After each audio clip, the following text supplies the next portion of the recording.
I am winning on all fronts limitlessly. I have made tremendous improvement at work through delegating and empowering teams.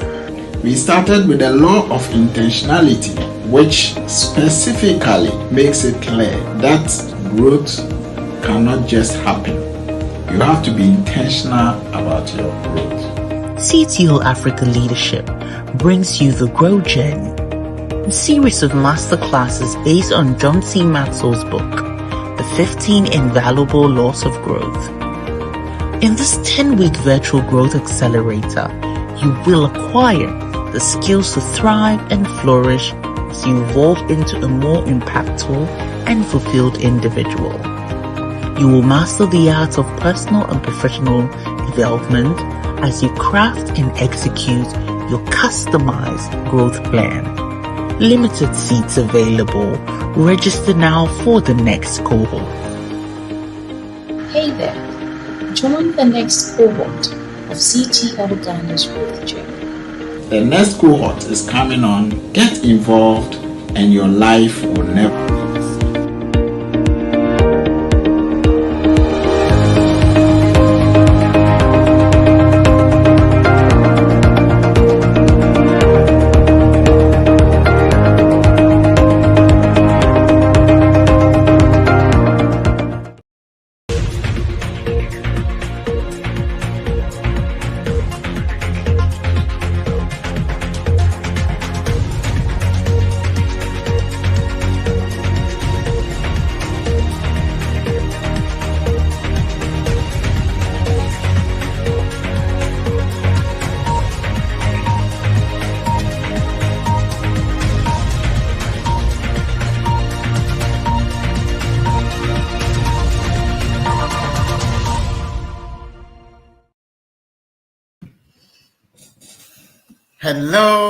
Hello.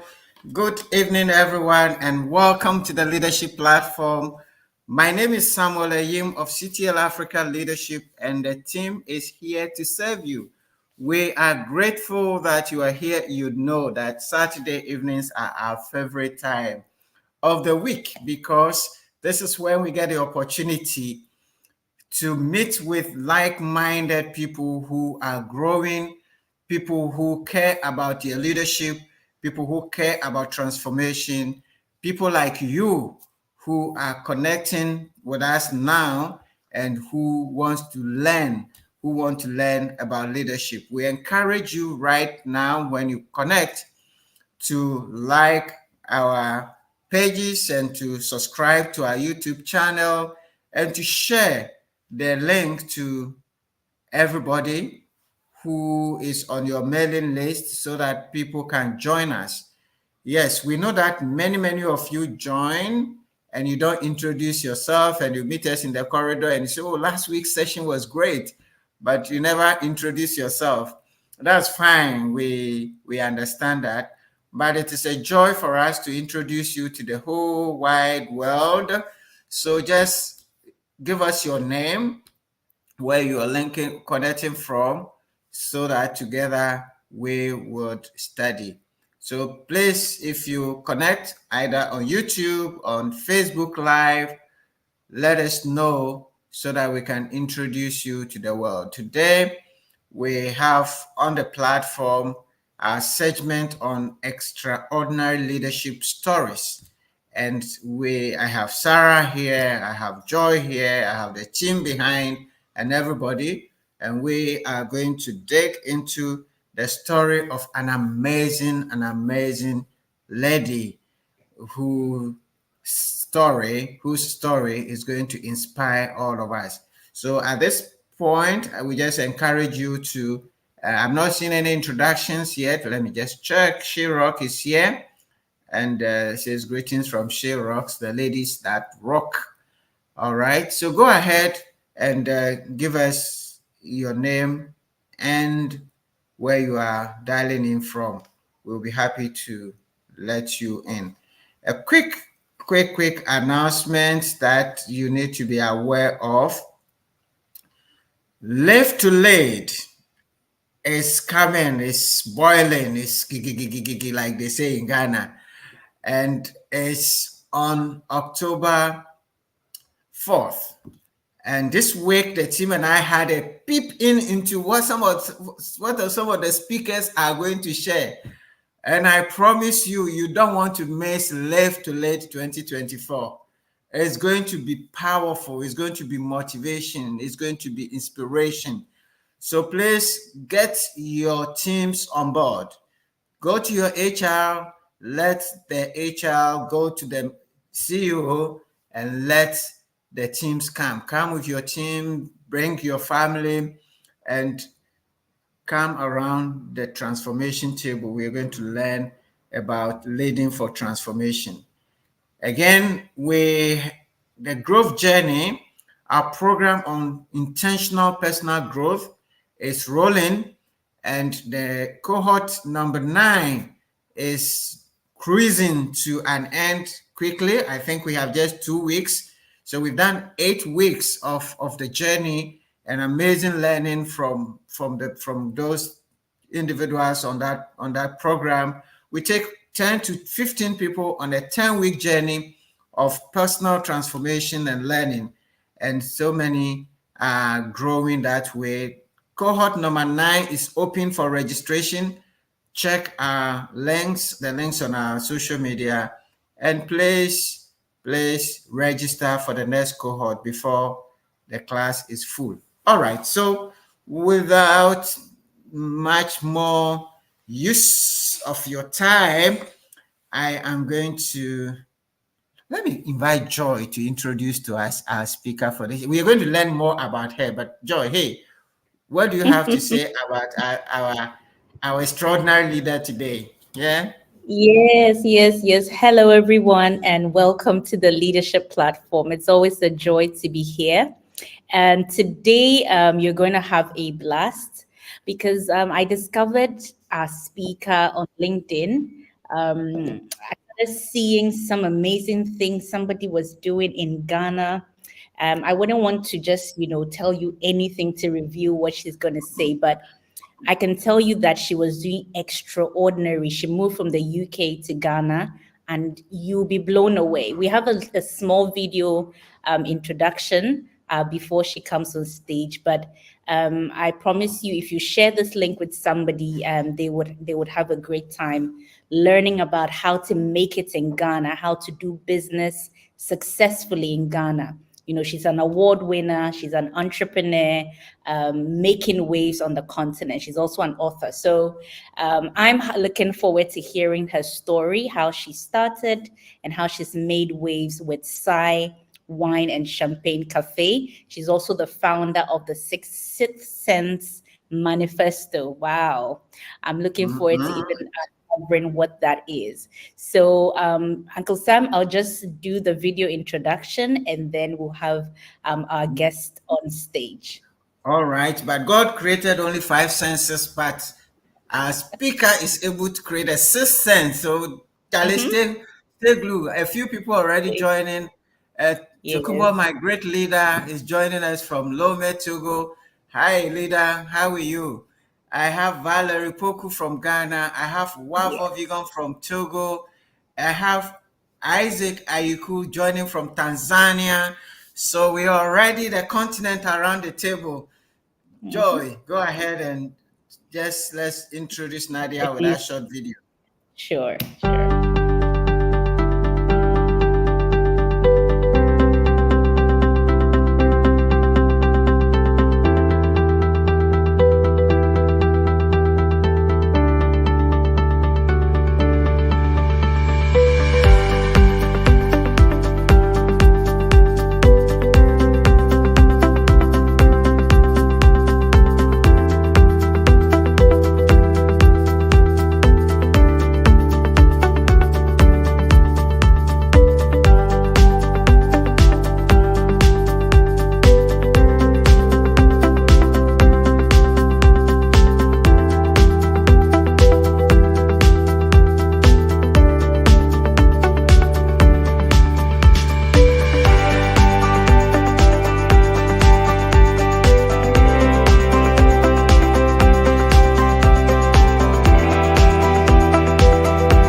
Hello, hello, hello. Nadia Hi. Takyiwaa-Mensah. I just love the Oh, name. oh, You thank know, you. That video welcome to made the me leadership class. emotional. Oh, we are emotional. We are super emotional. Oh my God, that's so sweet. Please don't cry. All It's a right, but we are pleasure. proud of you. We are happy to have you on the leadership platform. This is a Awesome. platform we share. People around here are intentional about their growth. They want some inspiration. The continent of Africa needs some inspiration. We know we can, but sometimes it's like we're paralyzed. So this part of our program is to just tell people that it is possible. So we are happy that you willingly accepted to share your story on the leadership platform. So you are welcome. Akwaba. Thank you very much. Thank you, thank you, thank you. Great. So, well, let's start from the beginning. Nadia Takyiwaa-Mensah, it's the name rhymes like a renowned professor, Takyiwaa-Mensah. Any relations, links? Did you catch one of his sons or Oh something? no, no, I definitely didn't. So my name is actually, I made it up. I made up my name. So my name is, I was born Nadia Mensah. Um, Okay. but in the UK, Mensah was is a very common surname. It's like every Ghanaian you meet, their surname is Mensah. So as I was Mm-hmm. finding myself, I just wanted to have my own unique part of Mensah. So my grandmother, who is from Mem, her name is Okay. Techua. So I said, okay, Okay. I'm going to officially make my name Takyiwaa-Mensah. But for any Okay. Ashantis that see my name and understand the name Takyiwaa-Mensah, they'll know that it doesn't even belong together. So, and that's only ever happened once. Oh, So yes, I actually pulled my name together myself. Yes. you see, oh, we in Africa, the day you were born, you were given a name. Only Hmm. a creative, innovative person like this can create her own name in the middle of her story. And thank you so much for that. So tell us, Thank you. just briefly, where are you from in this part of the world or in this planet? Where are you from? Where were you born? How did you Mhm. grow up? And briefly. Okay, so my parents are both Ghanaian. My mom is Ga, Oshuga, and my dad is he was born in Bantamam area in Kumasi, and then also his dad is from Nzema. So I take Okay. pride to say that I'm a little bit of everything. But my Oh, parents migrated to the UK and they met themselves there, and so I was born and raised in the UK. I schooled there as well. okay. Wow. That's a proper Ghanaian and linking up with a colonial masters there. Great. All right. So, how is the family? How big is the family? Father, mother? How many children? How is the family? Okay, so so my dad was already in the UK when he met my mum, and my mum had already had three children. So she was with a Lebanese man before. So I have three elder siblings who are different dads, but obviously same mum. So Okay. we were all raised in the UK. But I must say this right now. I know Ghanaians, we have something like when we say, "Oh, your step brother and sister, or your half brother." No, they're my siblings. I don't know any different because this is what I've known since birth. So we were Yeah. all raised in the UK. I mean, once my mom met my dad, the three of them came to the UK, and then we just lived life together there. My dad hadn't been to back to Ghana for many years at the time, and my mom was now just starting life in the UK. So it was a perfect match, shall I say, for the two of them. All right. Yeah. So, with your dad and mom, you were the only one that was added. Yes, exactly, exactly. My dad didn't have any children at the time, so and what the funny story my mom always says is that at the time she met my dad, he was 35 and he hadn't had any children. So when my dad told his mother, "Oh, I've got a woman pregnant," the woman, my grandmother said, "It's a lie. She's lying. There's no child." She's lying to you. Then I came out and I looked just like my dad, and it was like, oh, okay. Oh, then it's true. It Yeah. is true. I am my father's child. I tell people when they see me, they say, "Oh, you look exactly like your dad." I say, Mm-hmm. "Well, this was just to protect my mom." Exactly. Can you imagine? It would be a problem otherwise. Exactly. So good one there. Great. So I mean, this shows the uniqueness of you also, So you are born Yeah. unique, background, uniqueness, you alone. Yeah. Like the French says, like I'm fine unique between the two. You're Yeah. just the only one between the two. So great. But how was life? I mean, this is London. So you all grew up in London. How was life in London? Like, tell us a Okay. bit. So, Those of us who have never been so growing up in the UK, I mean, obviously, I wouldn't know the difference between growing up there and anywhere else at that time. But when I was there. born, Okay. I was born with a lot of allergies, and I also had eczema as well. So from when I was very young, eczema on my face, my neck, my joints, everywhere, allergic to peanuts, hay fever, dust allergy, dairy allergy. My mom was beside herself because she said, me rather, I'm thinking I'm having my child in like the first world country and all of these allergies, but the other three kids, they never had any of these like sicknesses. So she was Mm. beside herself. And for me, growing up, I had to, there was a lot of character building that I had to do because my skin wasn't good. And, people would Mm. look at you and that typical Ghanaian thing, whereas your mom is trying to protect you, but she's a little bit embarrassed by you at the same time. you're trying to figure, you're trying to, Yeah. and it took some time for us to know what was wrong with me. So the eczema was there, yes, but the peanut allergy, they didn't find that out until I was like 8, 9 years old. And by that time, in the UK, where we were growing up, every weekend there'll be a family party. And because I was a Mm. child, they'll tell us to go and serve peanuts and popcorn. And then every Mm. time I'm serving it, my mom would tell me that, why Uh, do you always turn into a monster whenever you go to parties? But we didn't realize it was the peanuts that was actually making me bad every mm. time we would go to a party. Yeah. So there was that challenge that I had with my skin and everything else. And then the other issue was when people would see my siblings and myself, they wouldn't believe that I was their sister, because they're Mm. all mixed race and I'm very black. So it's like, and I don't look like them either. So people struggle Mhm. to do the connection between myself and my siblings. Mhm. And I heard like people, even some of my siblings' friends, they would say in front of my face, like, who is that? And they'll be Mhm. like, that's my sister. And they say, oh, yeah, right. That kind of thing. And it was like, Mhm. oh, but we didn't care. We know who we are to each other. So it didn't bother Mhm. me. But I think that was my first signs of, people see things differently outside. The other Mm. thing is where we grew up was a predominantly white area. So Mm. once I was going to school, my school year was the most, what they said, the most multicultural year they've ever had in their history of the school. And if I tell you, there was a maximum of 20 different cultures in about 200 children. So there was only Wow. 20 of us that were different. Maybe there were about 3 Ghanaians, 2 Lebanese, and the rest were Indians. And they said that was the most multicultural they ever had.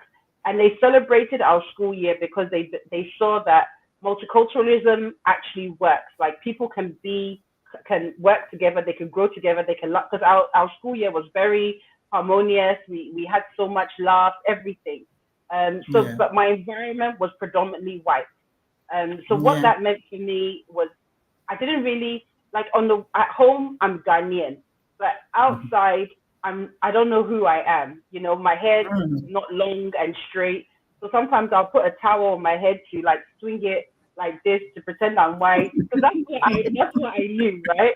And then it was actually at the age of around 10 years old, my sister took me to Notting Hill Carnival, which is one of the biggest carnivals that takes place in the UK. And when I stood there and I saw black people in their essence, like outside of my family, but I saw Mhm. black people outside, I was in awe. I was like, wow, we're beautiful. And I can identify with other people now, like how they Mhm. look. Because when you go to a predominantly white school, everything about me is nothing like them. Not my nose is Mhm. not like them. My forehead is not like everything. My lips, everything is not like them. So it's hard. So you find yourself having to adjust to who they are more than staying true to Yeah. yourself. So that Yeah. experience, that exposure of seeing Black people in their element really stayed with me. It made me realize that no, there's more to life. There's more to me, and I need to stay authentic to myself. Mm-hmm. Mm-hmm. Yeah. This is interesting. Now, just here, I mean, there's so many things that could have formed different personalities in you, attitudes, approaches to behavior. Just here alone, tell us, how did this short story about your beginning affect, impact, define your perspective on life? How did that experience? At the time, I didn't think I understood what I didn't understand anything, to be honest with you. I didn't understand. There was a lot of questions that I asked. Even there was a time that I remember asking God, are Black people doomed? Are we doomed as a race? What have we done prior? Because, you know, especially in those days, the UK was racist as well, right? So, and people will respond to you in a certain way. Thank God I don't think I was ever aware of actually anyone being racist towards me in particular. But I understood that I was in the white person's country, because if somebody said to me, where are you from? And I'm saying I'm Black and I'm British, and they'll be like, yeah, but where are you from? I didn't understand that question, because at that time I'd never been to Ghana before, so I couldn't say I'm Ghanaian. I know my parents are Ghanaian, and I know I eat Ghanaian food, but I didn't understand what that meant. So you find yourself in this bubble, like, okay, so if the British people are not going to accept me, and I don't know what it means to be a Ghanaian, then what Who am am I? I? Yeah, who am I? What am I? I didn't really understand. I didn't understand myself. I couldn't understand it. And at Yeah. that time, Black culture wasn't what you see it today. Like Afrobeat wasn't a thing. I mean, to be Jamaican or from Barbados was amazing, but to be even affiliated to be African was like a downright, oh gosh, are you serious? And you know, because you watch TV and you see Save the Children with these children with flies and dripping noses and big bellies, and it was like, is that what it means to be African? Like, Yeah. that was the I don't want to be African. I just didn't Yeah. think about it, but I was just like, but I mean, my family, I didn't see my family like that in the UK. So I just didn't know, like, my mind couldn't place anything, if that makes sense. Yeah. I just think, Yeah. I felt like at some point, and it kept on cropping up throughout my teenage years to my early adulthood, which was, so who am I? Because I don't identify as a British person, and not because of my color, but because nothing about me understand their food. I don't even like it. I don't even understand it. Their way of doing things doesn't register in my head. So, so for me, it was always like, okay, I need to understand like who Nadia is. I need to get that truest sense of Yeah. self. Yeah. Yeah. Yeah. Interesting. But tell me just a little bit. Your three siblings, they are also girls or boys? No, so there's two boys and one girl. So my mom has Okay. two girls and two boys. Okay. So what's the gap between you and them in terms of Okay, so age? the eldest there's 9 years, my sister there's 7, then my other brother there's 5 years. Okay. Yeah, Okay. Okay. All right. They didn't bully you small when not at all, not at that all. they all accepted baby last. They put me in place when they needed to. But we have a very, very good relationship. We've always had a good relationship as siblings. So we've always had each other, if that makes sense. So we don't Yeah. have this issue. Yeah. Wonderful. So let's push up a bit. So, which school did you go? You say you were so multicultural. Is it a primary level? Which level was that? All of my schools were multicultural. All of my schools were in the UK. So, like I said, the most multicultural year was when it was a school called Warren Comprehensive, which is in Chadwell in Essex. And thereafterwards, I went to sixth form. When I finished sixth form, which is at the age of 18, and I had the option of going to university, I said at that point, at the time I got to 18, I wanted to be amongst more Black people. So I said to my mom, the first thing I said is that I wanted to go to the US to go to university. My mom looked at me like I was crazy and said it's not happening. So then I then decided to go to a university in Southeast London. It's called South Bank University because it had a lot of Black people. But then when I went to that university in the first year, I left because it was too Black for me. Like I was not used to interacting with Black people like that. I was actually afraid of my own people. I said, oh no, this is too Black. So I didn't want. But when you say they were too Black, is it the color black or what was it that made them too Black? No, definitely not the color, like the way, like the way they would talk and everything. Like I wasn't socially I wasn't socially prepared for that. Like my people that even the friends that I had when I was growing up, some of them were Black, yes, but I was comfortable with them. I understood the boundaries with them. But when I was in Southeast London, I didn't understand the boundaries of Black people then. It was overwhelming for me. So I did 1 year. Then I left and then I went to Greenwich University. And before I enrolled, I asked them, is this a multicultural university? Like, so there's some Black people and there's some whites and there's some. Yes. I said, okay. So I was able to go to Greenwich University and finish my degree there. Okay. What did you study? I studied media, culture, and communication. Okay. Up to degree level or master's or something? No, degree level. Degree level. Yeah. All right. At this time, you were age what? I was 22 by the time I finished university. 23. 22. And sorry, can I just say at this point, because as we're going along, this is a very important part. By this time, the first time I'd gone to Ghana, I was 13. And I'd gone for a 6-week holiday, and it was very exciting for me. We went to the Kwame Nkrumah Mausoleum, and when I was there, my brother has it on video saying, "This is Ghana, and I love it," because I remember my mom, because my mom was building a house, and she had said that we're going to Ghana for holiday. And I told my friends, and my friends were like, "What?" And I said, "My mom, apparently my mom's got a big house in Ghana." And they said, "What, a big mud hut?" And I was like, "Hey, I don't even know what it is my mom is building there. But all I know is she said she's been building it." So by the time I get to Ghana, I just fell in love with Ghana from the age of 13. I then went to Ghana again at the age of 18 because my mom got remarried. So I went to Ghana again. And that was only for 2 weeks. But I still had this, I'm comfortable here, if that makes sense. There was nothing that made me uncomfortable about being in Ghana. So you came to Ghana the first time at age 13? Yes, that's correct. And then 18, you came back again? Yes. And you went back, finished your university at 26? 22, please. 22. Oh, 22, sorry. 22. Okay. If you do that, then my life will be very short because... All right. Yes. All right. So after university, what did you do? So after university, I went straight into working. I thought I wanted to do third sector work, which is in the charitable section. I did that for maybe a year or two. Then I realized that no, I felt more that I need to be in a corporate world and I can still have a positive impact on people. So I went into corporate UK, did very well, was working in central London, working for a media company. At that time, I'd also met my partner, who was Ghanaian.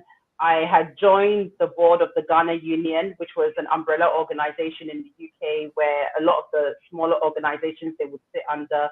So I was part of the board and I was developing the youth wing for the Ghana Union. So what we had identified at that time. So now I'm more involved in Ghanaian activities.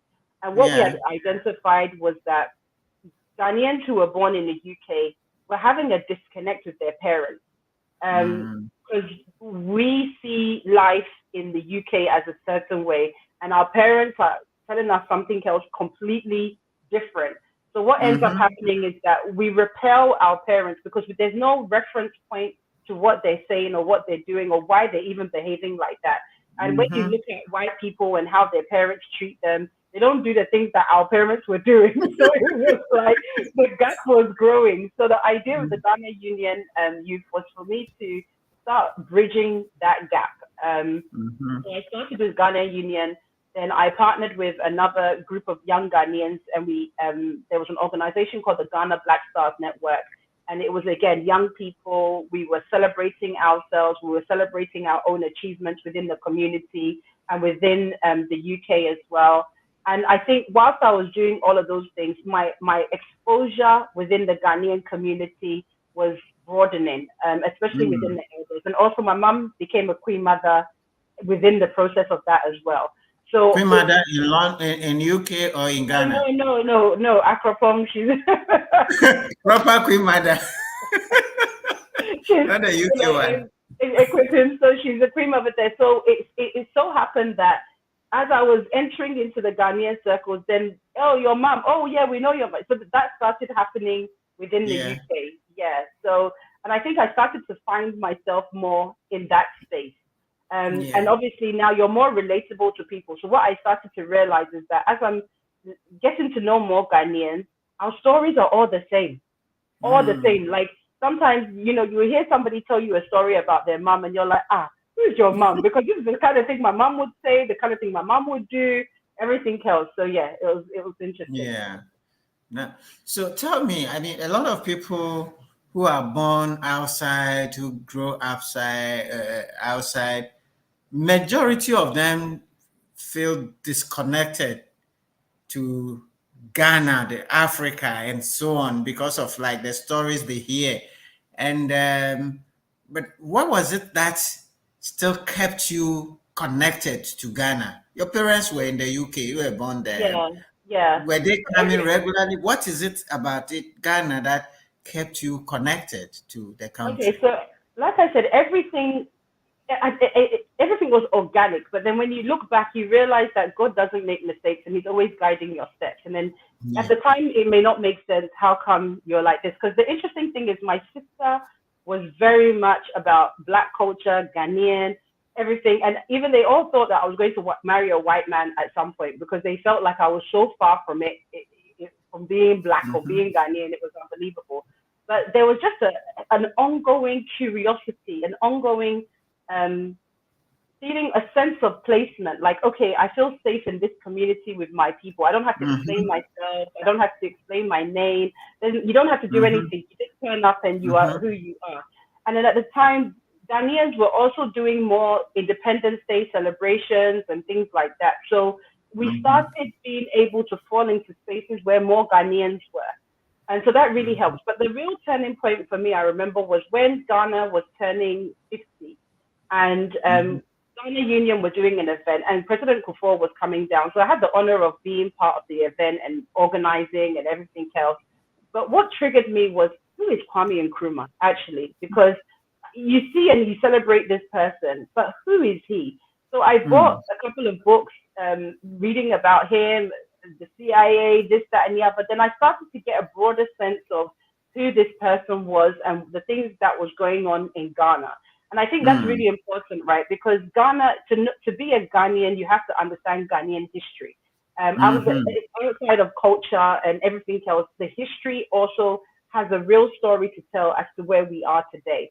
And so as I started reading about Kwame Nkrumah, I was inspired, conflicted but inspired, because I got to a point and I was like, why are we celebrating him? It seems like people don't have a good feeling about this man. But my dad was a politician, let's say, and he would always have conversations with me about things. So now when I was able to have conversations with my dad, I read this. Now the I'd matured into into dialogue with my father. So he could open up to me a bit more than that. So I just want to fast forward to when so by the time I got to 25, 26, I was with my partner. He's Ghanaian, lovely guy. He was also born in the UK. I was doing really well in my job. I had a 5-bedroom house, a lovely garden. I was driving a Mercedes-Benz. In the UK? Yes, everything. Listen, you alone, 5-bedroom. Can I come and stay inside? It was myself and my partner. But the whole point is that it's like I'd finished university and this is it. This is life, right? This is it. I'm going to hit the road and I'm going to make it happen. But by the time I got to 26, like I was 27, I was a bit like, is this it? Am I supposed to now maintain this life until I'm 50 or 60? No, I can't do that. It's going to be boring. So I remember one time I was stepping out of the car And I said, I can't do this for the rest of my life. It's boring. You have to get to the train station at the same time. You see the same people. You're doing the same. It's just boring. And so that day when I stepped out of the car, I remember I heard Holy Spirit saying to me, you have a choice. And I said, oh, I do. And then I remember getting home and I sat down and then I was praying and I said to God, so sorry. And for everybody that's listening, I'm God's child. So this whole story, my whole journey is with God. So if you have to just accept it as that is what it is. It is what it yeah, is. exactly. So, I had got home and then I heard God say to me that you have a choice to either continue the life that you're in right now, or you can do all the things that I've put inside you. And then I was like, oh, and then I started having all these flashes. And at that time, Samuel, I had maybe about 8 different business plans. 10, I'd have an idea, I'd write it, and then I'll have another idea and I'll write it. And so then God was showing me that is what my destiny is, to be an entrepreneur. I have got ideas. And I even remember one time, one of my managers saying that you're going to be a millionaire one day. And I was like, why? And he goes, these ideas you have, Nadia, is just profound. And I was like, oh, I'm excited. Yeah. Can I come for some of the billions? So when I heard God say this to me, I was like, but I said to God, but I have too many ideas. And when I start, I stop. He said, follow me, like just trust me and follow me. So what had happened is that I started being obedient. You know, when people hear the Holy Spirit speaking, or they hear a voice and maybe they don't know it's the Holy Spirit that's actually speaking to you. So I started listening. And then the first thing that happened is that God told me to read marketing. So what he means by read is like I should buy books to study marketing. And so I started reading it, and then I'd look at my environment. I would apply the things that I'm learning inside the environment. Then when I finished reading, maybe it was over a period of like a year, I said to my, about 6 months, I said to my colleagues, again, white company, I said to them, oh, I really like marketing now that I've read it, because I used to do operational management. And so I said, is there any jobs here? They said, oh, there's no jobs here for operational manager, like for marketing manager. But she said that she'll keep her eye out for me just in case. So I said, okay, cool, no problem. The following week, she came back to me and she said, Nadia, look, there's a job here in like an industry publication for a marketing manager for a company called Africa Confidential. Now, the reason why this is important is because I had been I'd been educating my work colleagues about Africa, about Ghana at this point in time. So they now know me as that girl. Everything African, I'm the one who's coming to tell them about it. Do you understand? So she saw marketing manager, she saw Africa Confidential. She was like, this seems ideal for you. So I immediately applied for the job. And then the gentleman that interviewed me, his name is Patrick Smith, he's a white man, and he's married to a Ghanaian woman. The interview went okay. Didn't really hear from him. Followed up with him. He was like, oh, yeah, sure, you've got the job. I was like, huh? Okay. And then as I started working, I traveled.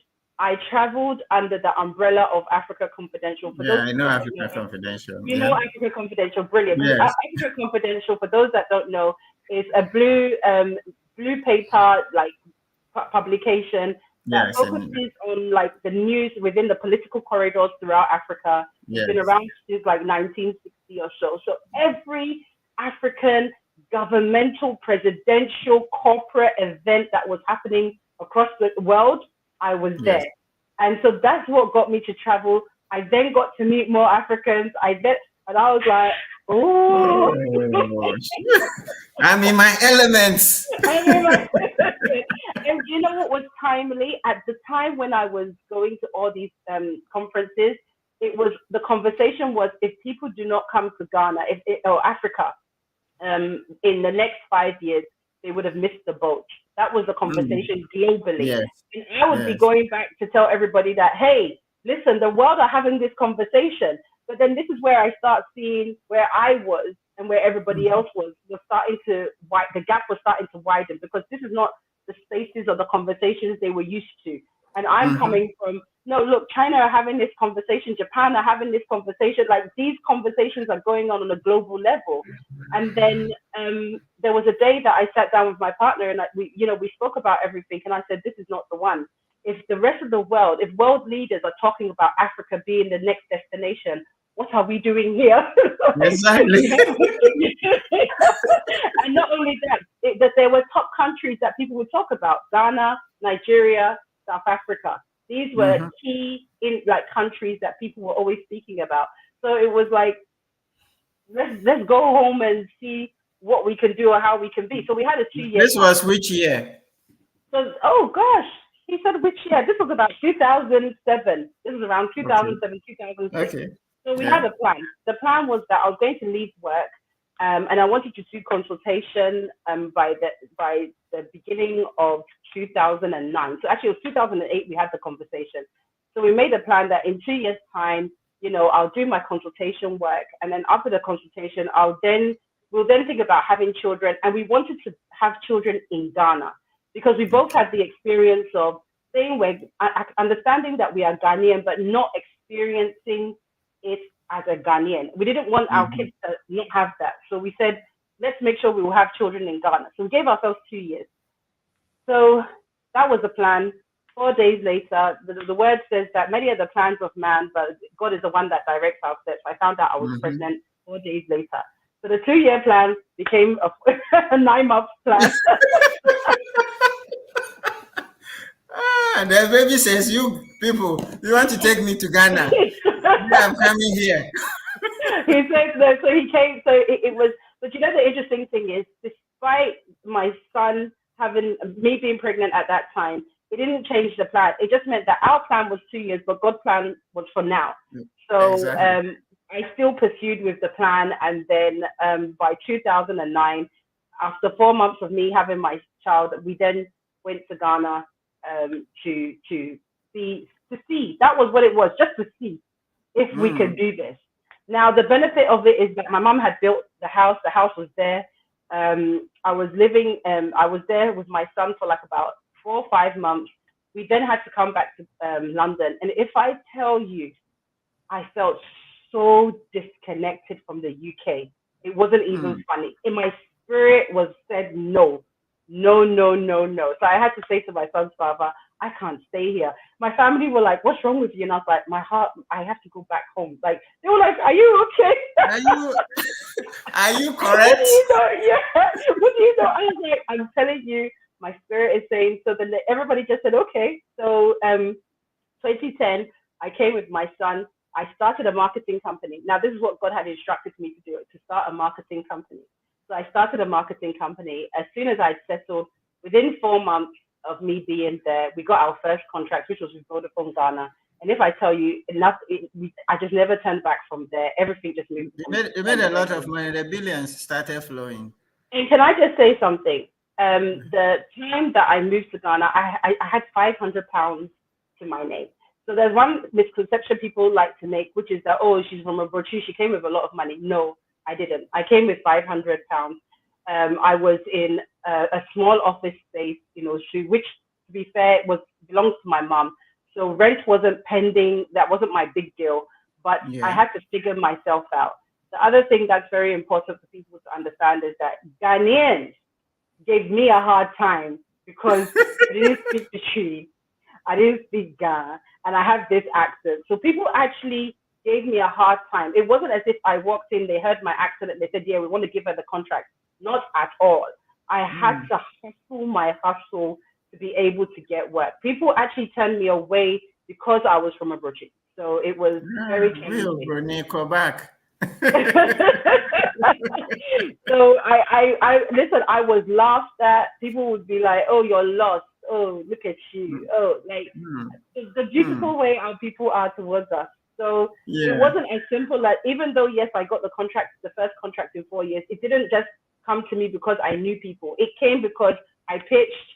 We were very good at the pitch that we did. They liked it. We won that contract, and then it kept on building from there. So Vodafone were our main client.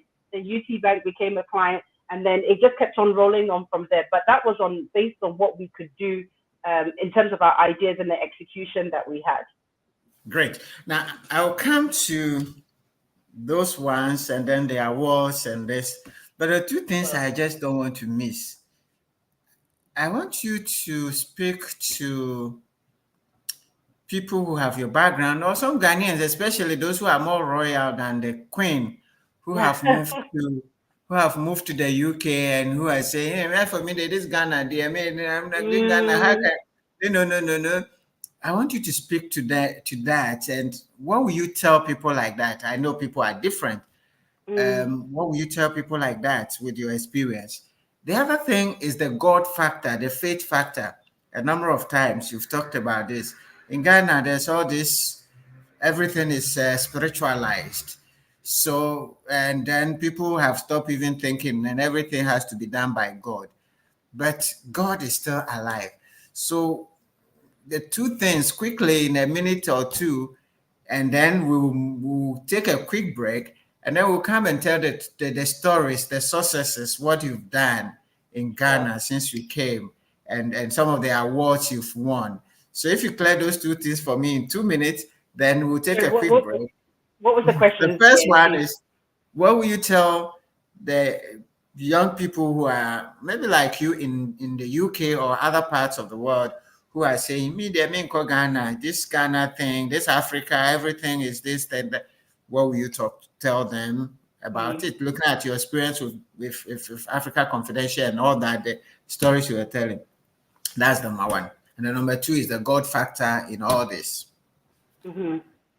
Okay, so with regards to the first question, it's not for everybody. Ghana, Africa is not for everyone. I'm being very, very real. You have to have a certain type of character to be able to withstand the things that we go through on a day-to-day basis. And it's not easy. I was going to say, easy. So for those who say they don't want to do Ghana, I respect them and I can appreciate it, because sometimes it's really not worth it, and it's your life at the end of the day. So that's what I'll respectfully understand that. And for me, the God factor of it is that we know God. Black people, we know God. Like we have a relationship. I think the biggest issue we're having right now on the continent is how we are giving man more power than we are God. And we're not seeming to understand that the relationship and the success of a relationship with God is a personal one, and not one where you have somebody that's in between you. You said something, God is alive. He's a living God. He can actually hear and communicate all by himself the things he needs to do with you. All he needs is that you not be of the world, that you not hear the things and see the things that are going on in the world, but you come and seek him, as the word says. And I'm not even saying this in a very preachy way, but I'm saying it in the most honest way that I can. My relationship with God is a very personal one. I hear him, I see things, I prophesy to people about other things that I don't even know who these people are. So it has to be a personal relationship. And if there's one thing that our people can start doing, seeking God themselves, they'll see so much of a transformation in their life. Absolutely. Thank you so much. But a quick one. So did your partner come down, or you abandoned him in the UK? So he did come. No, he did come. And for him, Ghana wasn't quite it. And to be honest with you, I did end up ending the relationship by the time my son was just about 2 years old. And only because there was too many things going on in my life, being in a different environment and everything else. And I just felt I didn't get the support that I needed. So that was more on me, not being patient and understanding what it meant to be in that kind of relationship. I think I was trying to do too many things at once. I was in a relationship. I had a child. I just moved to a new country. I was starting a new business. Like everything was just a lot for me. So, yeah. That's a lot. That's a lot at the same time. Great. So we'll take a quick break just for you to take some water. And when we come back, I'm going to be joined by Sarah and Joy, and we are going to just enjoy some of the things you've done. All right? Awesome. Thank you.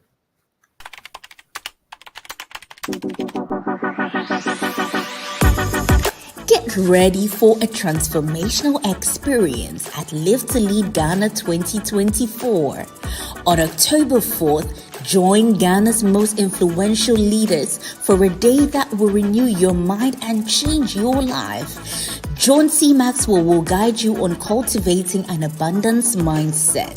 Kwame Penin will reveal how visionary leadership can drive profound societal and organizational transformation. Self-leadership with Olympian Shantae Lowe. Be empowered by her story of resilience. To business growth strategies with Brandon Dorsey and team dynamics with Malcolm Gladwell. You gain powerful insights to fuel your success. Don't miss Valerie Burton's energy renewal techniques and Akosia Bami's mindset revolution for deep personal and professional change.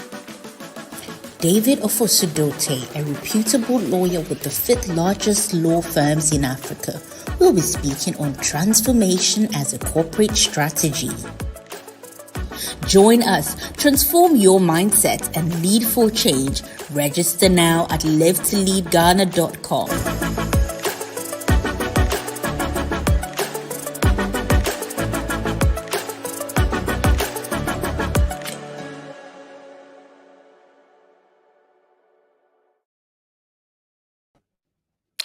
Great. Joy, Sarah, how are you enjoying the conversation so far? Ooh, this is sizzling. Great. So far, I'm so seeing good. a number of people already on. Isaac Ayukukwashi from Tanzania. I see Foster Bediakon from Kumasi, Kumerica. Seram from Ghana. Seram Bequin from Ghana.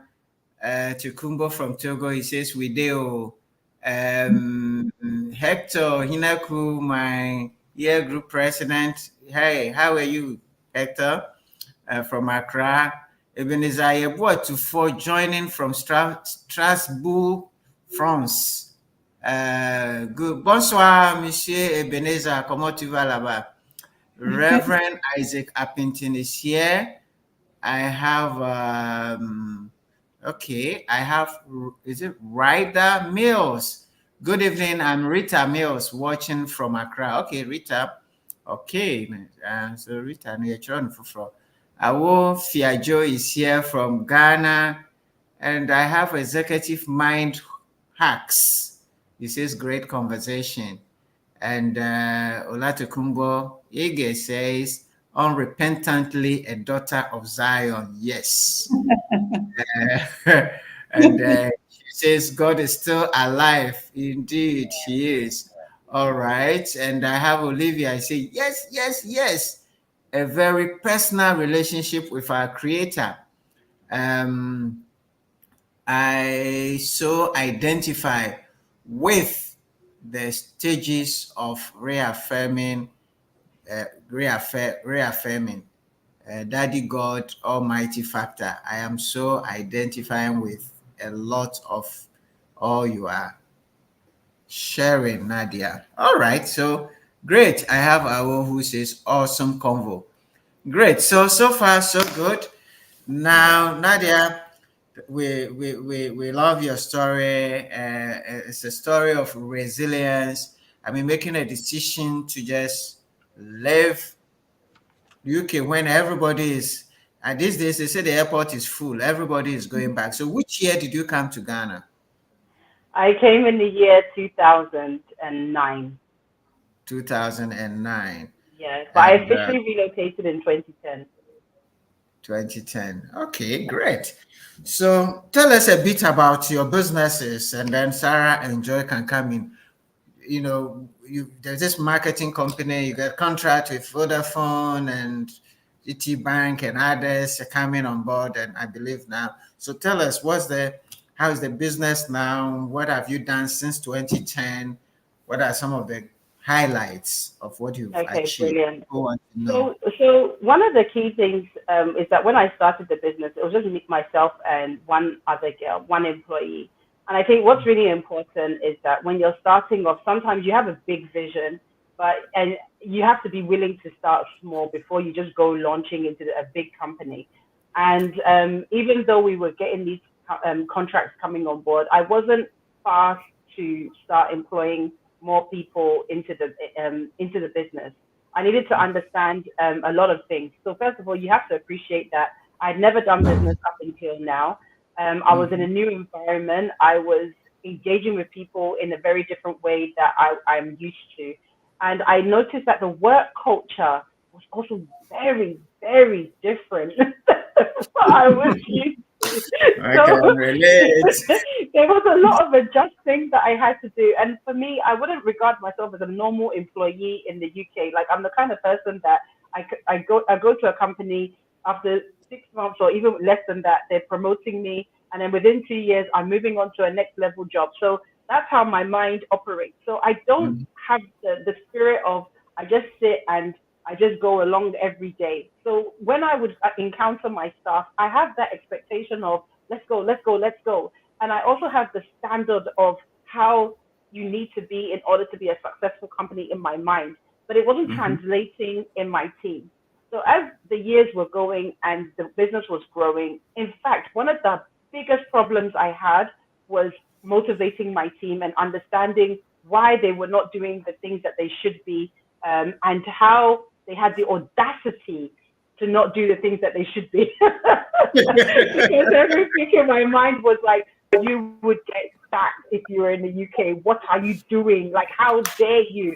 And there was times I would shout and shout. And then I started understanding why people get heart attacks. And at this time, I'm only 30 years old. I just turned 30, if not 29. And I was shouting and shouting.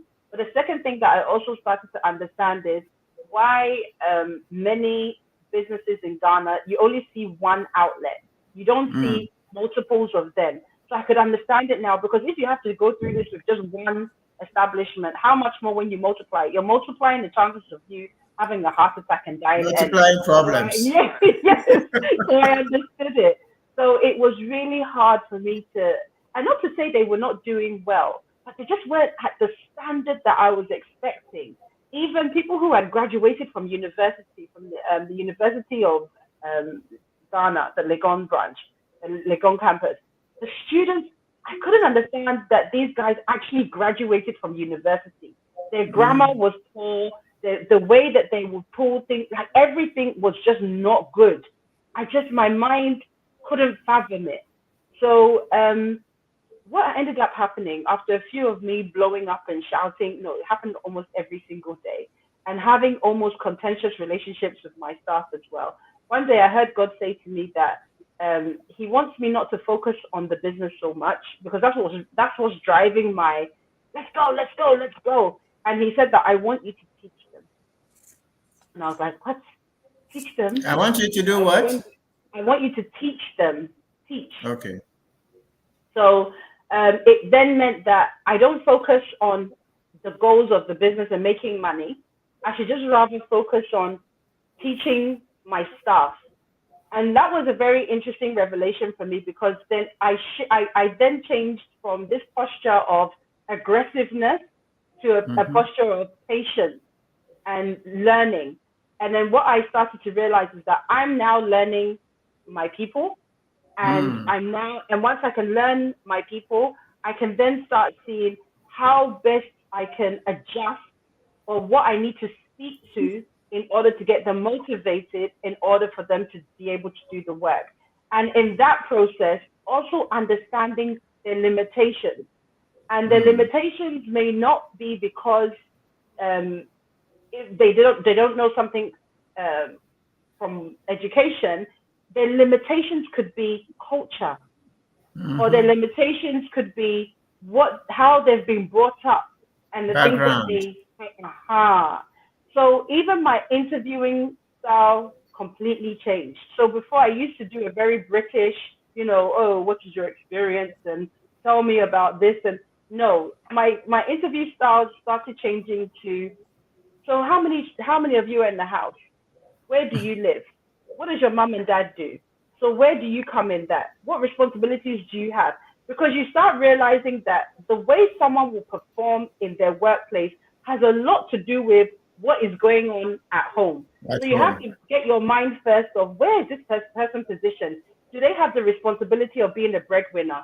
Are they having the luxury of living their best life to find out, whatever it is that they want to do? Has their mom passed away? All of these factors play a very key role in the individual that is sitting in front of you. And the next thing that I started to understand about our people was what their motivation is. Now, the irony of things with Ghanaians is that people think money motivates our people, and it doesn't. Even our people, I think our people think money motivates them, and it doesn't. Because there's something that we are not so we're not so inclined to this capitalist society that you will find in the West. And there was something I did some research at one point, and it was a really good research paper that I read, which was understanding that there's time means money, and there's time meaning being a constant. Now, what that means is that in the West, in certain Western countries, time equals money. So if I'm saying to you, get this thing to me in the next hour, you understand the importance of getting that thing to me in the next hour. But in certain cultures, even including China, Spain, a lot of African countries, time is a constant, which means that if I don't get it done today, I can do it tomorrow. And if not Where's tomorrow, the big do deal? it. So Tomorrow is time there. is a constant. Now, so a lot of people, they're coming into the country, they're trying to do business, and they're trying to get somebody to do something based on time being money. But your general staff have got a mentality that time is a constant. It's not a big deal. So then the question is, how do you reconcile that, right? So how do you help people to understand that, no, the reason why that if you don't get it done by this, then this is what's going to happen. And this is how, so understanding the consequences of things not being done in a very timely manner. So then I started to understand that, oh no, this is a completely different environment to what I thought where I was coming from. And then also understanding how people are perceiving me as a woman in the workplace with leadership. That too, there's so many factors to it. There was one staff member that I remember, I'll never forget this gentleman. He would, I'll speak to him, and every time I'll speak to him, he'll look in a different direction. So I asked my administrator one time, why does he keep looking over there? And she asked him, and he said that how he's grown up, you're not supposed to look at your boss in the eyes. You're supposed to look elsewhere. I said, no, he should stop that. It feels weird. It feels weird that I'm looking at him, talking to him, and he's looking past me. So, all of those little hiccups and experiences that we have. So you start creating like a culture bank of your staff. Like you understand that, okay, all of these things are possibilities on what can happen within a workplace when you employ someone. So your heart posture needs to adjust.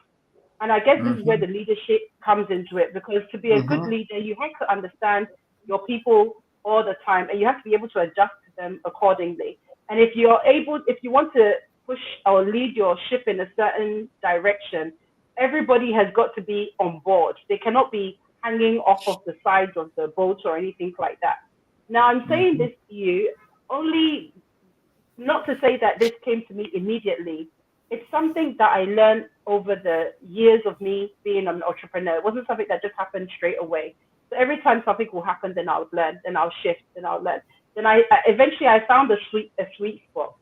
And when I got to the sweet spot, the outcome of it was that the people who were working with me started performing very well. So once they would leave the company, they'll go on to do other things, and they will be amazing performers. And people would say to them, where did you work? And then they'll say 6 cents. So they'll be like, okay, yes, we want to employ you, because we know people at 6 cents, they have a certain learning style and stuff like that. Yeah. And I equally got them to understand me a little bit better. So I'll give them things like Shark Tank, which is a program, like it's a business program in the US. I'll get them to watch something like that, and some other programs, so that they would see how people think outside and how I think and how we can potentially all work together. So it's not a question of this is what Nadia says and why does what Nadia say make sense, but you're now reconciling that, okay, this is how where Nadia has come from, and this is how she's been able to do what she's doing. So yeah. Absolutely. Sarah, Joy, Yeah. what do you want to know? Yeah, I just love the way that you shifted from expecting them to know it all to the way you started developing them, equipping them, and really understanding them. And also Yeah. the cultural aspect that you do say that when it comes to gender, when it comes to their upbringing. And this really reminds me of this tool that Nankonde has developed when we are doing leadership development in BCA. BCA is a Yeah. company that the three of us are also part of in moving leadership forward on the continent. And this tool really takes into account this high distance culture. And Mhm. when you said it, I could bring that into that tool in our leadership development. Because in the West, as we all know, the tools that we use, yes, they are good, but they are not really suited to our context. So what you have Exactly. developed, because this is exactly what Nankonde did and brought all this together to develop this tool. And I know you have written a book. Yes. Really captured all these lessons in that, right? Yes, that's correct. Okay. Yeah. So, where can we get a copy of this book for those of us who are in the diaspora and we want to come back home and settle? How can this help us? Where can we get it? Okay, so the book that I wrote is called How to Get Ahead in Ghana, but ironically, the book is not for people outside. The book is for my people. For Ghana. Yes, I want people. The reason why I wrote the book is because some people have some kind of discontent about the amount of people who are coming from outside.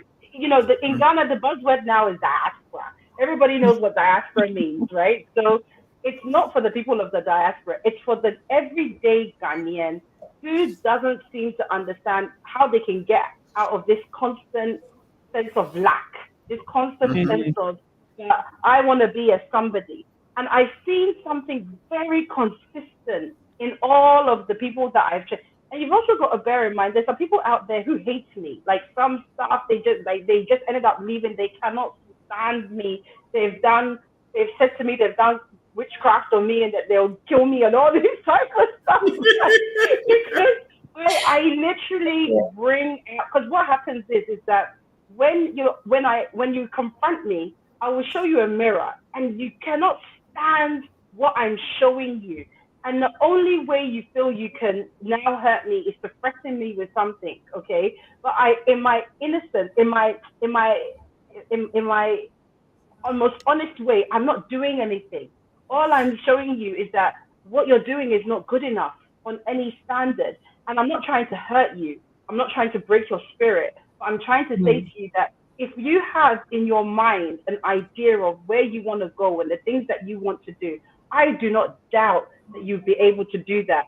But you have to understand there's something that you need to change in order to shift from here to here. And for a lot of our people, it's a very minor change. They're very, very small things. So the book that I wrote, How to Get Ahead in Ghana, is 10 steps, 10 consistent steps that people need to be willing to do.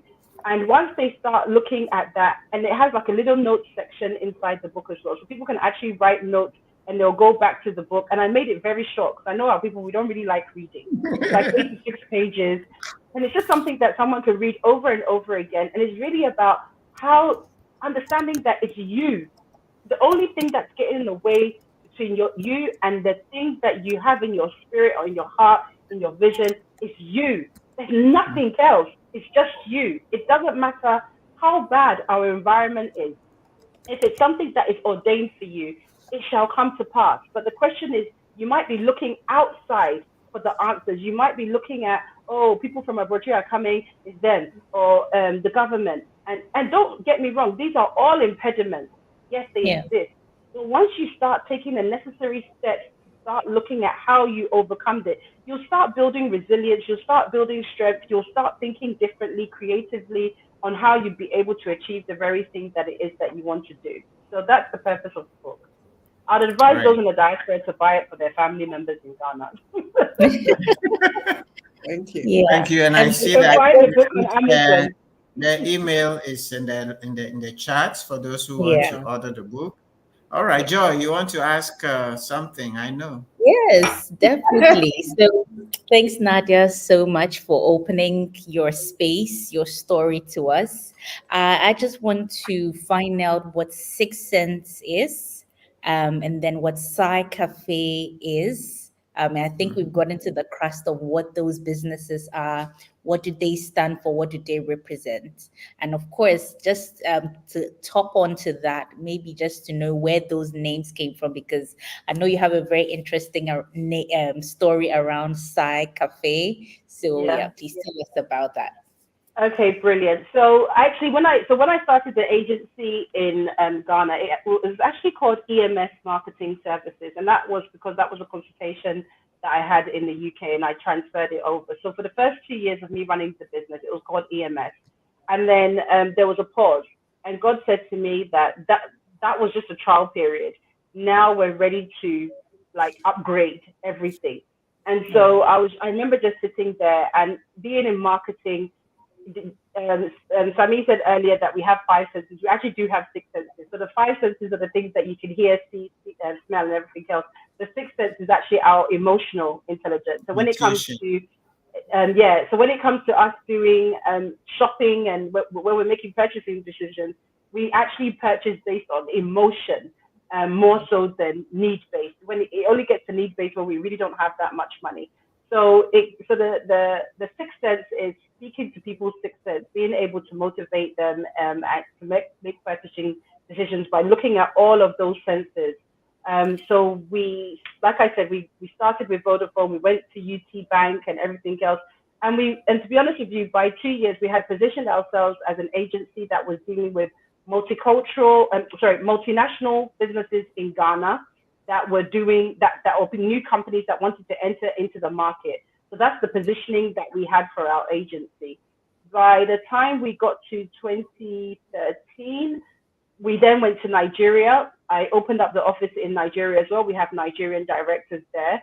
And then we started doing work across different states in Nigeria. Our first client was the IFC, the International Finance Corporation. And then we continued to do good business there as well. Now, the interesting thing is with Nigeria and having that experience was really exciting because Nigerians are, let's go get it. I don't have time for this. Let's pop, pop, pop, pop, pop. They're much more, they get the rhythm a bit better than our people. And they were paying 300% more for contracts than we were than I was getting in Ghana. So I remember one time we had a board meeting. They were like, "So Nadia, tell me again why you're doing this business in Ghana and not in Nigeria." Yeah, if you bring the money, I'll come. It's not making sense, yeah. And I said, no, because we know so many amazing Nigerian companies, but I want to be that amazing Ghanaian company. I don't want to sell out on my people. Like I really just wanted to be here. I wanted to be in Ghana.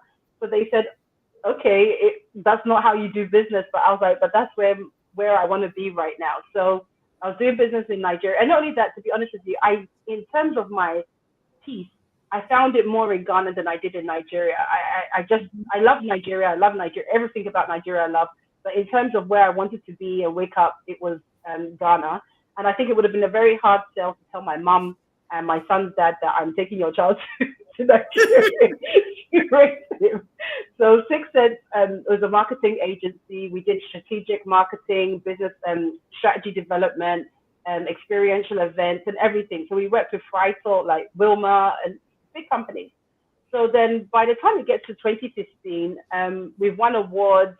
We're doing well. I've got a solid team, getting really good accounts. Everything is going swimmingly. And then I go on holiday to the US because I like the US. For me, the US is like, go big or go home. It gives me that vibe. And so whilst I was in the US, my friend took me somewhere in Harlem and it was a really nice, cute little cafe. And then I just heard God say to me, this is what you're going to do next. And I was like, what? Like, what? And I wasn't drunk because people might think because I was there, I might have been, no, I wasn't drunk.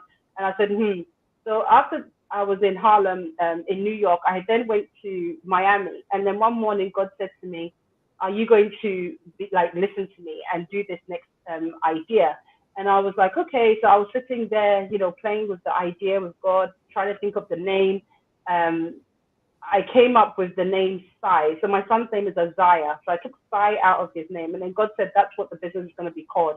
I'm Googling, what does Sai mean? God said that you're not going to know the meaning for now. Just continue. So I said, okay. I sent an email to my team. This was December 2014. I sent an email to my team. I said, please, this is a mood board. Look for somewhere that could, hold this kind of space. And then at the same time, I must say that I was in the process of buying a house in Ghana. It was everything I wanted, a 5-bedroom uncompleted house. That's why I didn't want to complete it. I wanted to do the things with it myself. So I was willing to pay cash and everything. It was with the people's lawyers. I left it with my lawyers. I came back to Ghana in January and nothing had happened. I said, what's going on? They said, something about the land doesn't belong to the person. So anyway, the whole deal fell through. Land issues, yeah. Yes. So then it so happened that the money I was going to use for the house now was being utilized for this new business. And within 4 months, the business was ready. The team found the location and everything else. So God said to me that this business is not going to be like any other establishment, like hospitality business. He said that it's not going to be busy. People are not going to be coming, hype. He said that it's not going to be somewhere where people get drunk. It's just going to be my space, like somewhere that God has pulled together. So he wanted me to understand that, and I said, okay. Now at this time, my son is 6 years old, and he even helped me with the design of the business and everything else. So what happens is the business launches. The first weekend, as the first weekend is approaching, I hear God say to me, for as long as my son is around, I'm not going to take this business seriously. I was like, oh no, of course I will. The first weekend of site opening, I'm at home with my son. Then God said, you see. And I said, okay, next weekend. The second weekend that came of the business just opening, I was at home with my son. And then I was like, oh, no. I felt like I didn't have the discipline, because in my mind, I would rather be at home with my son than to be out on a weekend or Friday night with other people that I don't know. And I've employed the people that I need to employ. So I don't need to be at work. Anyway, so fast forward, my son had gone on holiday that summer, and my whole family were all in London. My mom gives me a call and says to me, look, your dad and I have had a conversation, and we're thinking that I want you to not be selfish, but we think that it's best that he comes back to the UK. And I said, huh? She said, like, take your time, think about it. So I prayed on it, I fasted, and I had the conviction that that was the right thing to do. I called his dad. His dad said that he was also in the process of coming to approach me and ask me if I don't mind my son coming back to the UK. And so I said, I prayed on it, and if we're all aligned, then I'm willing to do it.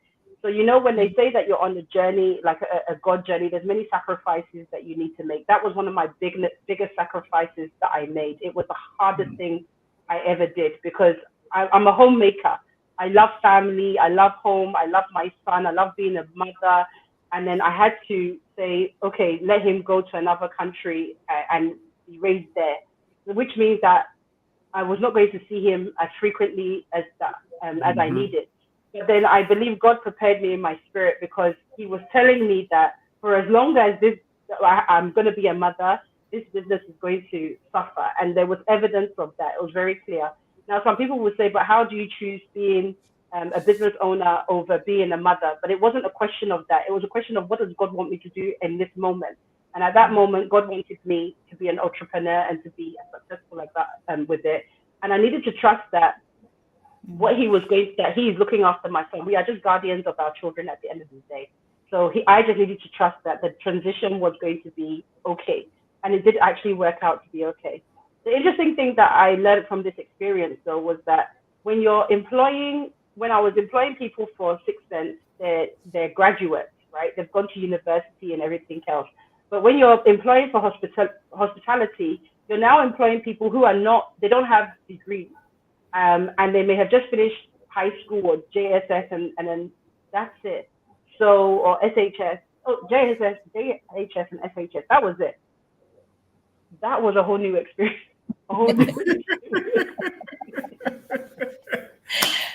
Yeah.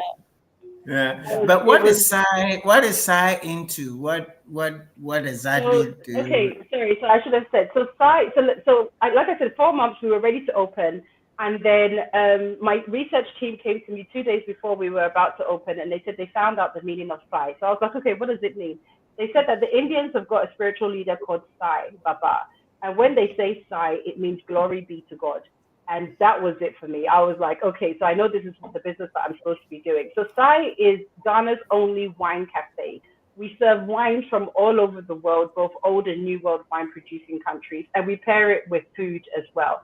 So people will come, if they want to have a red wine, they can have it from France, they can have it from Argentina, they can have it from all different types of places. So at the time when Sai was open, it was at a sweet spot because Ghana, we had a lot of expats, we had people from the diaspora, we also had people who were high-end Ghanaians, and then we had what we call the aspiring middle class people.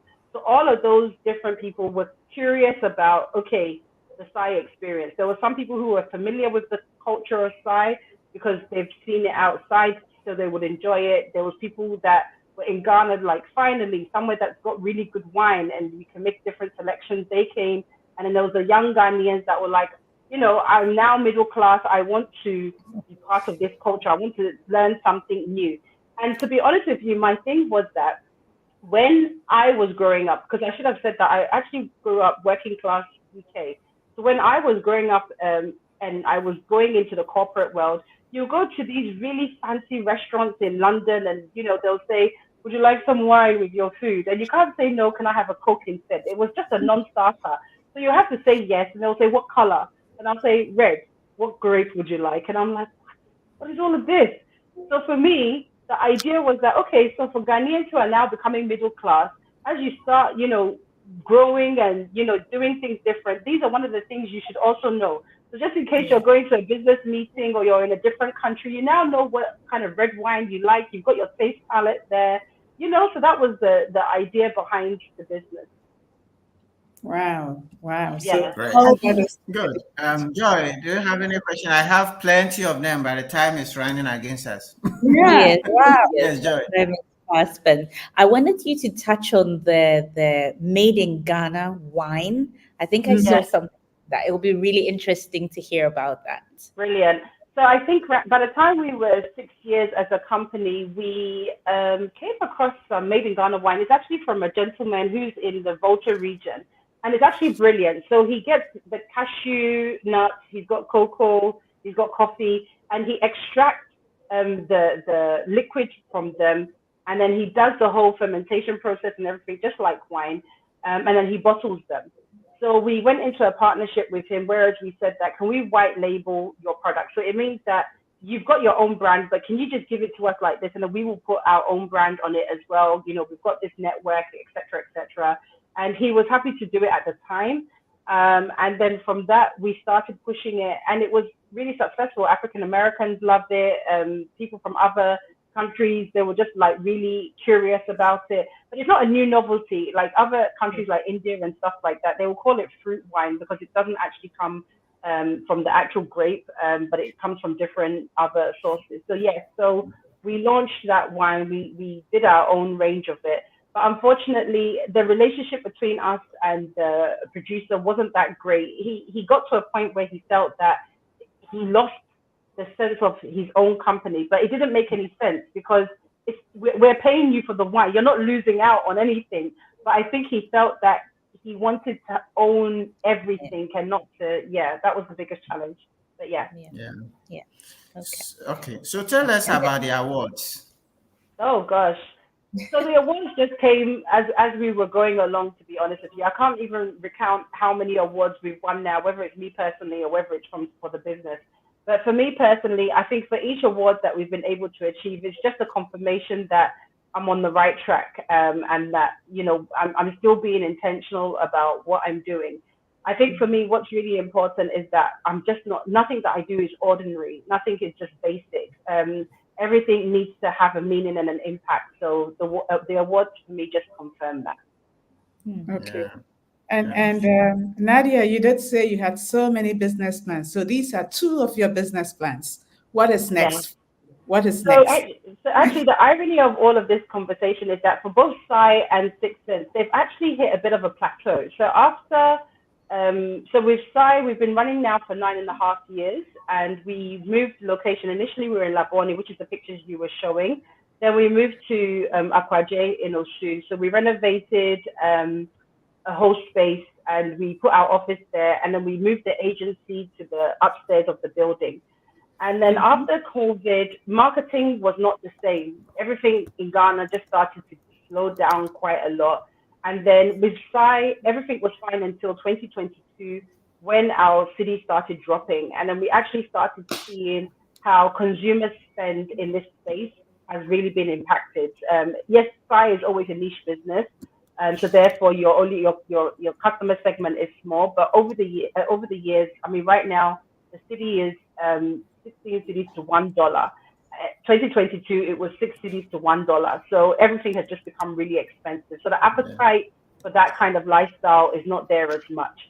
So what happened is in 2023, I started a skincare line. It's called Nzema Apollo. It's a natural skincare range, and it's for people who've got skin concerns like eczema, cirrhosis, acne, premature age skin.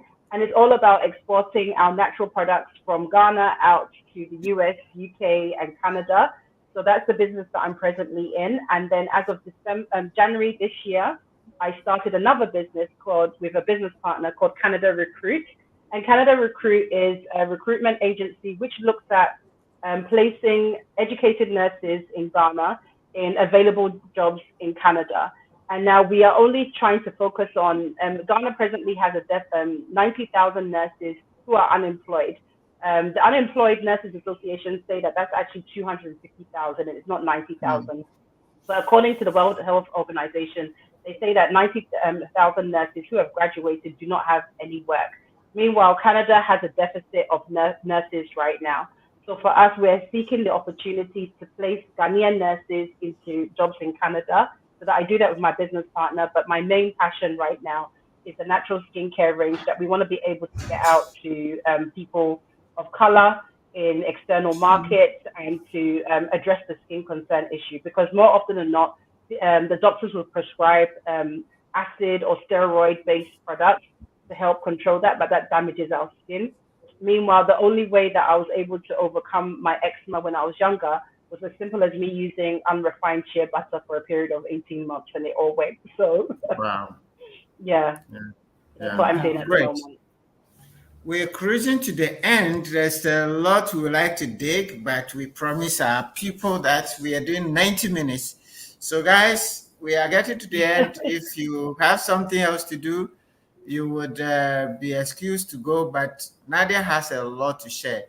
What I wanted to ask is for you to summarize for us all this, your leadership lessons. If there are 5 lessons you want to live with us, what would those lessons be from your life? Okay. Oh gosh, let me see. Sam, I think before she does, there's a question from Olivia. Oh yeah, there's a question from Olivia. Yeah. Yes, she wants to know if a Psy Cafe also does alcoholic as well as non-alcoholic wines. Yes, we do. And you can find out everything online. There's a website for the business. I don't know if I should share it maybe, and then you can share it with the rest of them. But it's already in the comments. Yeah. Okay, it's in the comment section. Okay, no problem. So Yeah, there you go. Check the website for the businesses, the marketing, the cream thing, the Canada Connect and all that. Check and take advantage of what you need. All right. So 5 leadership. Yes, let's say 5. If you give us 10, listen, you asked for. Don't even know if I'll get to 5. Okay, one of the key things when it comes to leadership is to be open for growth. You don't know everything at all. And so to be open to learn from other people. I always say to people that when I come across them, especially my staff, I always say, don't see this as a one-way relationship, whereas you're learning from me. I'm actually going to learn something from you as well in the process. So there's that sense of leadership learning that you need to be open to. The number 2 would be actual learning. The world is moving so quickly in terms of technology, and so digital, everything is online. So it's really important to understand demographics and technology. Demographics meaning who is thinking what at any given time, where are they at, what's their priorities, and how do you ensure that you're keeping up to date with all of those those things, because you can easily get left behind if you Yeah. don't. The third thing about leadership is that not to put your personal feelings too much ahead of everything. So with business, you spend so much time pouring into it that you might not know when to stop or when to say it's done. Like, I have to close, I have to move on. And I'm learning that, or I've learned that I can't be emotional about my business decisions. I have to be able to say enough is enough, and then to be able to move on. The fourth thing about leadership is to not set yourself above anybody, right? Some people like to think that, oh, I'm a boss, I'm this. Listen, you're just a human being like everybody else is, and you have to humanize your experiences. You have to be able to be relatable to everybody. I don't believe in this thing of yes, madam, no, madam. I really don't like that. I'll give you respect, you give me respect, and then that's it. We don't need to do this over posturing of I'm a boss or anything like that. That could be your fall. The number four, I would say, is a lot of reflection as a leader as well. Think about the things that have happened in the past and how you can galvanize those experiences to propel you forward in the future. Number five, I would say, is for you to be able to identify your own weaknesses. Just because we're a leader doesn't mean we're perfect. So we always have to be refining ourselves, like sharpening the knife and understanding the tools that you have that's accessible for yourself, and ensuring that you're able to disseminate work to other people, and that it's not all that's just doing the work. And then that's it. And I'll give you a bonus. Number six is to be careful of your tongue.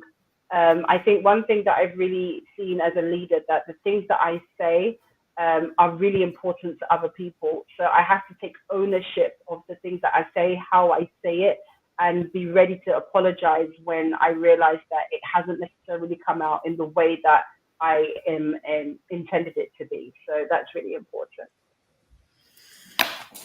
Wow, I should have asked for 10. Actually, she gave 7, right? You actually gave Okay. 7. You are Okay. not too far Okay. from 10. You want to release the rest? Number eight, be humble. Be humble all the time, because Mhm, you just don't know how life will play out. mhm, Number nine, make sure that you are in alignment. If you're a God person, make sure that you're in alignment with the things that God wants you to do. And mhm. number 10, just have an open heart. Have an open heart to whatever can happen. Just be open to it. Great. Beautiful. You started with open to learning and then open heart to end. Nice Yes. book ends. Well, Nadia, it's been a really great time. I mean, we would have spent a lot Yeah. more. We can spend 2, 3, 4 days with you here. The story is interesting, it's inspiring, it's motivating, moving, being born in the UK, you grew there, and then you have to make that decision to come with all the challenges, you're not speaking the language, and then being able to come, brace all the issues, and set up and establish successful businesses in Ghana to inspire others. This is an inspiring story. And we want to thank you for sharing the time. It's not over yet. We are going to invite you again and again and again. Someone is So asking for part two. So yeah, Nadia, so we have to have part two of this so that yeah. we can build up on this, because there's a whole area of the youth and what what they can learn and what they need to. You've dealt with them a lot, but for now, we just want to give you the stage to give us your parting shot, your final. What is it that you want us to take home? Final word, because I'm not seeing any questions here. Foster says, wow, great bonus The, there. Number 6, it says great bonus. Um, I think Mami Yeah. Otabel. We have Mami, just one question from Mami Mami, Dokwa. So maybe we can okay, take that before we end. Mami Dokua, what's the question? Please go ahead. Yeah, he says, what advice would you give to someone struggling to practice self leadership? I asked because I picked from your talk that you practiced self-leadership that and slowly brought you to your current status? Yes. Yeah. Okay. If you're struggling, it means that you're trying too hard. You're doing it on your own. Generally, if you're doing something that you're supposed to be doing, it shouldn't be a struggle. What you might be having challenges with is self-discipline.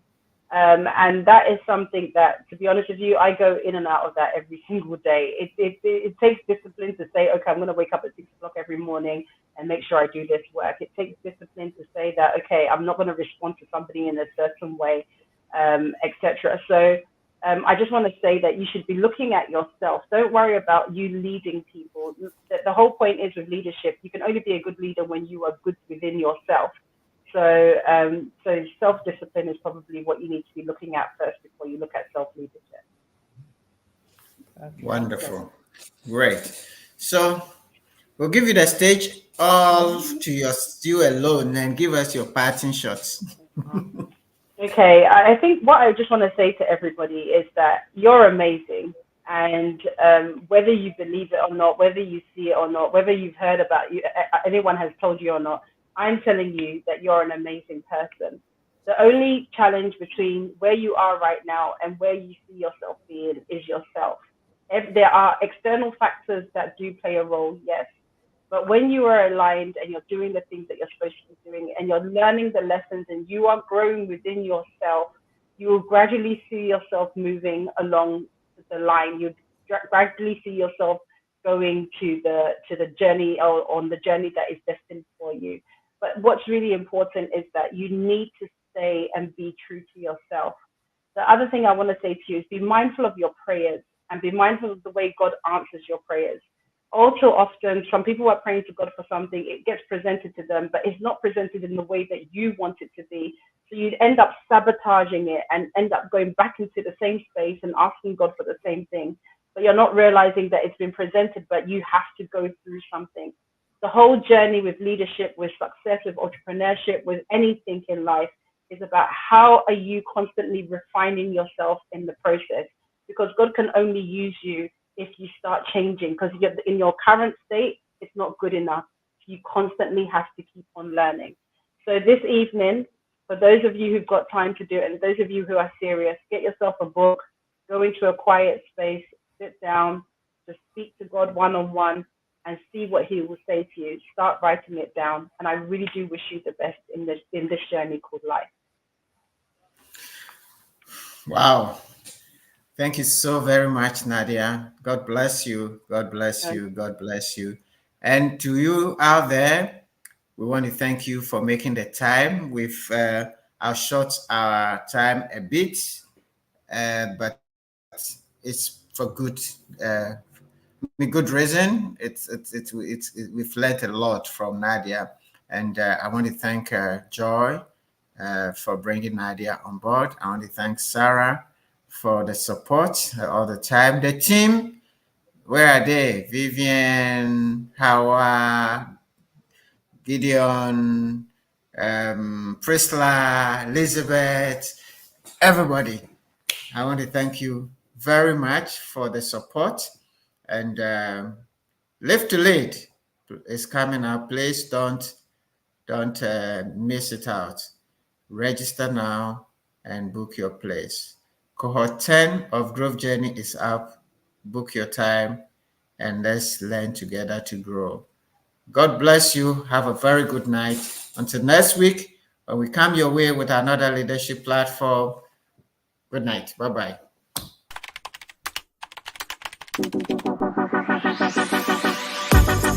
Get ready for a transformational experience at Live to Lead Ghana 2024.